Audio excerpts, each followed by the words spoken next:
Куу чөө. Индус жомогу.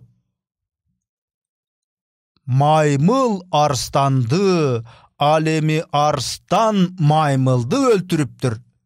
Ал мындайча болуптур. Ратнамур деген аймакта Ратнасика аттуу жигит жашачу экен.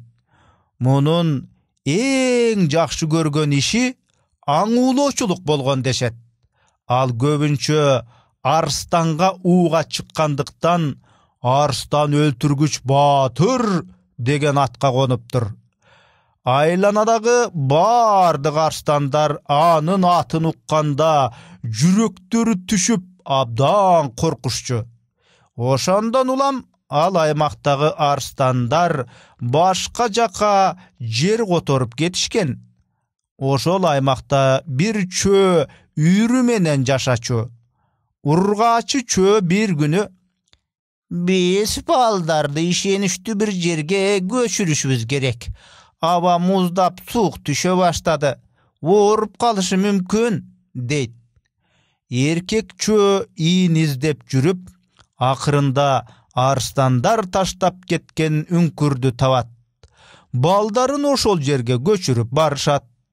Түнү бою эркек чөө балдарын үңкүрдүн кире беришинде кайтарып чыкчу болот.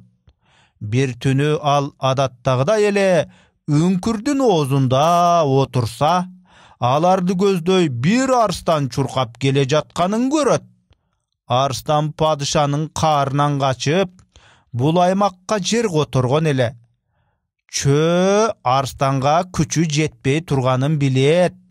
Ошол эле мезгилде бир чара көрбөсө, анын үй бүлөсүнө балдарына коркунуч бар эле. Ошондуктан башына бир ой келип, түгөйүнө кыйкырат. «Эй, арстан келатат, мен үңкүрдүн оозунда күтөм, мен сага ханышам» деп кыйкырганда сен мага «Угуп жатам, таксырем, арстан өлтүргүч мырзам, кандай буйрук бересиз?» деп жооп бергин макулбу? Бир аздан кийин арстан ийинге жакындаганда, чөө арстанды эми көргөндөй ийинге башын буруп үн чыгарат. «Ханышам» дегенде «Угуп жатам, таксыр, арстан өлтүргүч мырзам, кандай буйрук бересиз?» деп жооп берет. Аны уккан арстан дароо токтоп коркуп кетет дагы, артын карабай качып жөнөйт. Тоо этегине жетип калганда, дарактын башында отурган маймылды кезиктирет. Маймыл ага: «Хей, дардес келесо арстан, эмнеге мынча тез алдандың?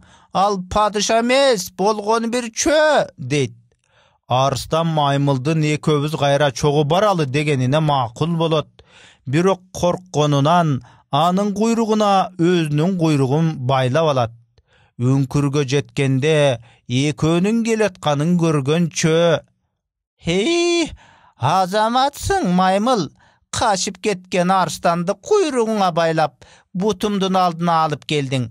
Сени баш вазир кылып дайындайм. Арстанды кармаш оңойбу? Ой азамат» деп алаканын ушалайт. Коркконунан жаны чыккан арстан маймылды сүйрөгөн бойдон качып кетет. Болгон күчү менен чуркап баратып, кулап аскага урунуп өлүшөт. Жомоктун аягы мына ушундай. Ошондон улам арстанды маймыл, маймылды арстан өлтүргөн деген имиш эл оозунда айтылып жүрөт.